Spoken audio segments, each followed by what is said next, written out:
नमस्कार, मी अनिल श्रीधर पानसे. कसबा गणपती मंडळात गेल्या आमचे 45-50 वर्ष आम्ही इथं सेवा करीत आहोत. गणेशोत्सव पूर्वी उत्साहाने साजरा व्हायचा.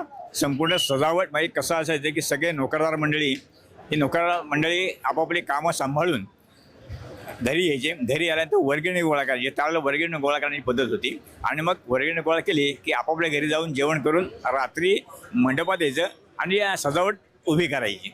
आणि त्यातून आम्ही सजावट कशी उभी करतात, काय करतात हे आम्ही त्यातून शिकलो. त्याच्यानंतर विसर्जन मिरवणुकीच्या बाबतीत आमचं वैशिष्ट्य असं आहे की आमचं प्रदूषणाच्या दृष्टीने आम्ही ती मिरवणूक करतो.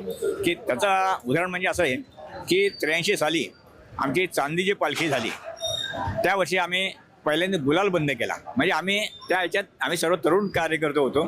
त्याच्यामध्ये आम्ही काय केलं की आम्ही स्वतःवरती बंधनं घातली. त्यामुळे पहिला गुलाल बंद केला. त्याच्यामुळं आम्ही सगळ्यांना अष्टगंध टिळा लावायचो आणि गुलाल बंद केल्यामुळं आमच्या मिरवणुकीमध्ये महिलांचा सहभाग जास्त वाढला. त्यातून विसर्जन की पाण्याचं प्रदूषण होऊ नये म्हणून आम्ही नदीमध्ये विसर्जन करण्याऐवजी हौदामध्ये विसर्जन करण्याचा निर्णय त्यावेळी घेतला.